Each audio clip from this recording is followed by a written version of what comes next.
Grace sat motionless behind the frosted glass of her sleek Los Angeles office, the city lights beyond muted by the weight of her own spiraling mind. For nights uncounted she'd lain awake, sweat-drenched and trembling, haunted by the grainy ultrasound images of Liam's unborn child, the faint flicker of a tiny heartbeat that had been both promise and condemnation. A sacred trust now poisoned by her own desperate choices. Every echo of that life beneath its blanket of amniotic fluid approved of by the technician had become a drumbeat in her chest, reminding her that she bore a secret more corrosive than any gossip in the glossy pages of soap opera tabloids. She had bankrolled her career on funds diverted from a source she could no longer justify, money siphoned from unwitting investors in a scheme she'd once convinced herself was harmless, a loan repaid before any harm could be done. But the nightmares persisted. Liam's anguished face as he begged her to tell me the truth, the ultrasound monitor's red alarm screaming across the dark of her mind, the image of his hollowed eyes when the real data emerged. Guilt gnawed at her resolve until every corner of her immaculate loft felt like a cell, every polished chrome surface a mirror into the deceit chiseled into her soul. She had hidden the truth from Finn, the man whose devotion and unwavering belief in her had become the bedrock of her fragile hope for redemption. Finn, who had held her trembling hand as she'd confessed the sleepless nights, promising to stand by her even before he knew what she was hiding.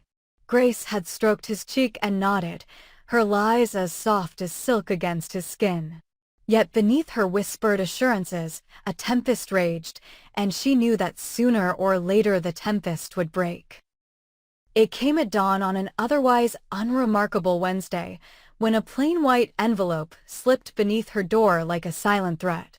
Inside, a single photograph, a snapshot of her at a clandestine meeting in a downtown parking garage, leaning into a nondescript black sedan, her hand handing over a thick envelope of cash to a shadowed figure. On the back, scrawled in spidery ink, was a single line of text, "Pay up or I go to Finn."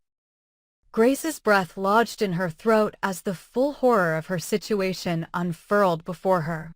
The blackmailer knew everything, the secret transactions, the accounts she'd funneled into her production company, the very bank statements she'd shredded after each repayment. And now, this phantom threat held the power to shatter her career, destroy Finn's faith in her, and condemn the unborn life she watched with trembling devotion each time she glimpsed Liam's protective smile over his wife Steffi's bump. Panic surged, and she bolted from her desk, flinging open the windows to let the cold dawn air slice through her fevered skin. The city stirred below, indifferent to her torment, as if Los Angeles itself refused to acknowledge the private hell she inhabited. She pressed her palms against the cool glass and closed her eyes, willing herself to think, to plan, to escape this cage of her own making. But reason drowned beneath the pounding of her heart, and when she opened her eyes, she saw the envelope again, a silent witness to her impending doom. By midday, Grace's paranoia had metastasized into full-blown hysteria.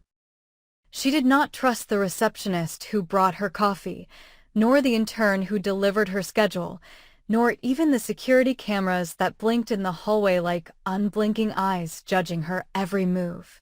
She retrieved her phone, scrolling through contacts until she found the digits of a private investigator she'd once employed to follow a cheating spouse, dialing with shaking fingers and praying for any scrap of hope. When the line clicked open, she whispered, "I need someone off the grid tonight." But the man on the other end hesitated, voicing cold concern that was softer than her secret deserved. "Grace, are you in some kind of trouble?" she hissed, the panic rasping in her throat. "You know I can't ask questions. Just get me some names, some leads, anything." She ended the call, her teeth clenched so hard her jaw ached, and placed a frantic order for untraceable burner phones and encrypted messaging apps.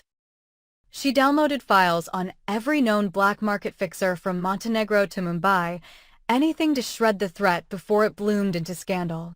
Hours bled into each other as she fought for time she didn't have, imagining Finn's gentle face twisting in confusion and betrayal when the truth exploded into his arms. Would he forgive her if she confessed? Could love bridge the chasm carved by her lies?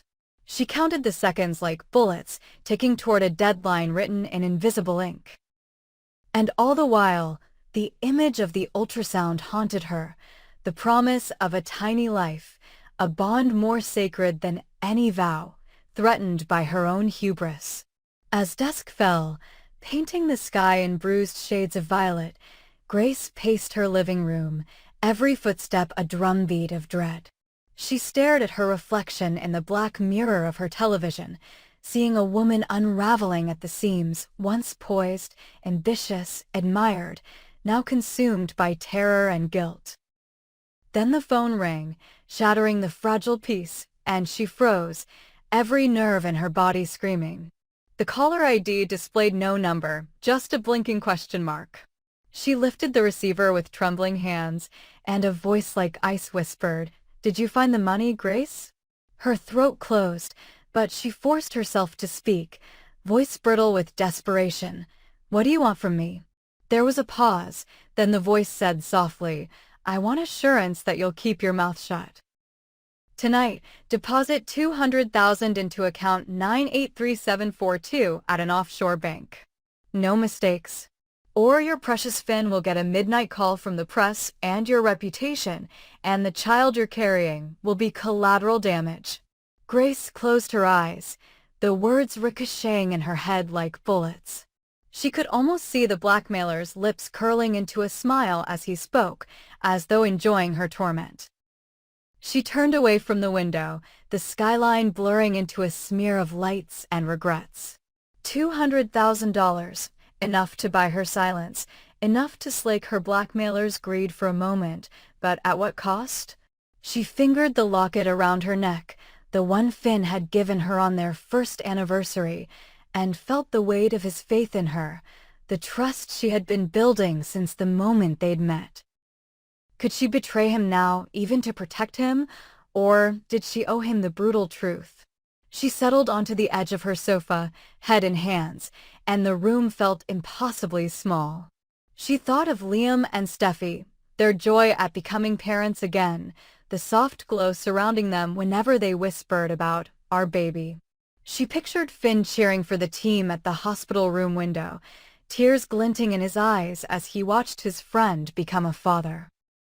Would Finn's heart break if he knew the dark well of money that had financed her rise, the same hands that had signed on to produce his dream projects also stained with secret debts and stolen voices? Could he forgive the darkness she had borne in secret? She made a choice then, a reckless, desperate choice born of love and fear. She would not pay the blackmailer, would not line his pockets with her own blood money. Instead, she would confess. Tomorrow, she would sit across from Finn in the quiet of their home, would trace the map of her choices, her nightmares, her guilt, with the simple, shattering power of truth. She would accept the fallout, the rage, the heartbreak, hoping that love could survive the wreckage and that the life blossoming within her would still have a chance to know a mother of integrity. She rose, voice barely a whisper as she spoke to the silent room, "I'm sorry." And in that moment, the first shard of peace pierced the crushing weight of fear, for though the aftermath would be ruinous, confession would unbind her soul from the chains of her own deceit, and perhaps, in the ruins of her career, a new foundation of honesty and redemption might yet take root. Grace awoke before dawn the next morning, her limbs heavy with the weight of the confession she was about to make, her throat raw from the words she'd whispered to the empty room the night before. "I'm sorry."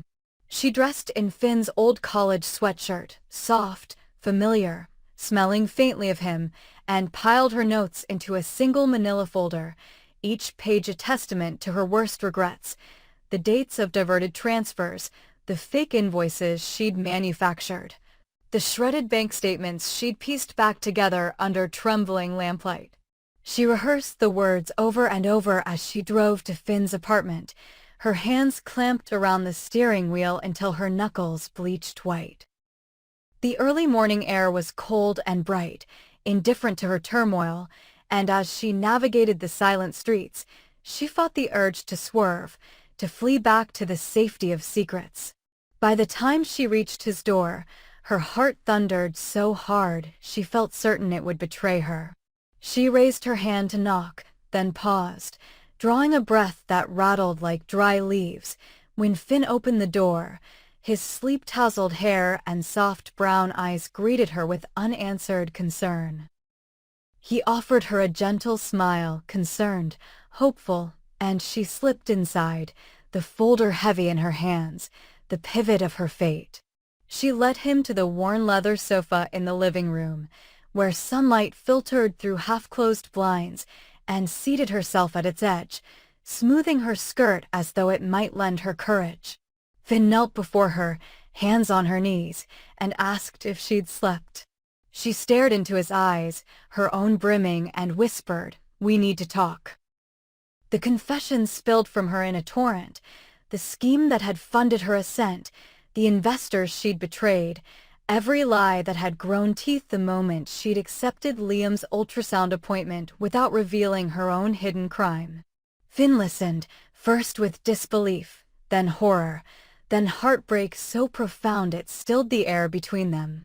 When she finished, the room sagged under the weight of her truth and under the unbearable silence that followed. Finn rose slowly, voice hollow. "Why, Grace?" "I believed in you." She bowed her head, tears falling freely. "I thought I could fix it before anyone knew. I was going to pay it all back. I was terrified of losing you." He paced the small space as though the walls pressed in, the betrayal cutting deeper than any physical wound. Outside, the city stirred to life, unaware of the drama unfolding in the quiet apartment. Finn turned to her, eyes red-rimmed but resolute. "You're going to do the right thing, aren't you? You're going to go to the authorities, make restitution, face the consequences." Grace nodded, voice trembling, "Yes." But first, she opened her phone and showed him the blackmailer's message demanding $200,000 by midnight or he'd ruin her life. Finn's face hardened. "We can't pay him. We can't reward this. We'll go to the district attorney, we'll confess everything, and we'll ask for protection." She shook her head, panic surging. "No, Finn. If I go public, my career is over, the company will collapse, investors will sue, I'll lose everything, and I'm pregnant with Liam's child. Steffi and Liam, they'll lose trust in me, and the baby will suffer." Finn's gaze softened into determination. "Then I'll handle the fallout. I'll protect you and our child. But we have to stop the blackmailer. We have to make a stand." He reached for his phone. At that moment, a knock sounded at the door. Finn froze, dread blooming in his chest. He signaled Grace to move, and she slid beneath the coffee table, heart pounding. The door swung open to reveal a figure in a black hoodie, no face, just a folded hand extending a single sheet of paper. Finn rose, stepping forward. "Who are you?" The stranger didn't answer, letting the paper flutter to the floor before melting back into the corridor. Finn picked up the note. It read simply, "Check the baby registry." "I've hidden the proof." His blood froze. He looked to Grace, pale with fear. She realized with horror that the blackmailer had entangled their unborn child into the scheme. As Finn bent to comfort her, their unity formed the first line of defense against the storm to come. Over the next hours, they moved through a labyrinth of decisions.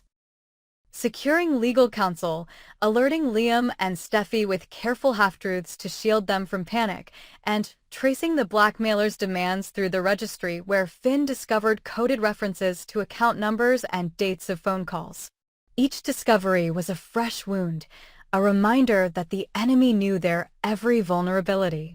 Grace abandoned her production company's holiday party, sending apologies to the social calendar she once dominated. Finn stayed by her side, unshaven and sleepless, researching whistleblower laws and negotiating with cybercrime units to track the blackmailer's IP addresses. At one point, Grace exploded in tears, throwing the manila folder to the floor. I can't do this. I'll lose everything. Finn knelt beside her, brushing her hair from her face. You won't be alone. We're in this together. I love you. He sealed the promise with a kiss, and Grace, fragile as a moth, clung to that single truth as if it were the only shelter against a tempest. But the blackmailer struck again at dusk, sending a viral email to every gossip blog in town, including a doctored image of Grace shaking hands with a man in a suit, a staged photograph from years earlier, manipulated to look like she accepted a bribe. The subject line blared, "Fake photographs expose soap star's secret fortune." Headlines exploded within minutes, and Grace's phone blew up with frantic messages from reporters, friends begging for comment, and anonymous tips about impending lawsuits. Steffi and Liam, stunned by the online maelstrom, arrived at Grace's apartment unannounced, their faces etched with confusion and concern. Grace collapsed into Steffi's arms, sobbing, "It's true. I did it." Liam, pale and tense, looked at Finn, eyes wide. "Is she safe?" Finn nodded, voice tight. "We'll protect her. We'll fight this."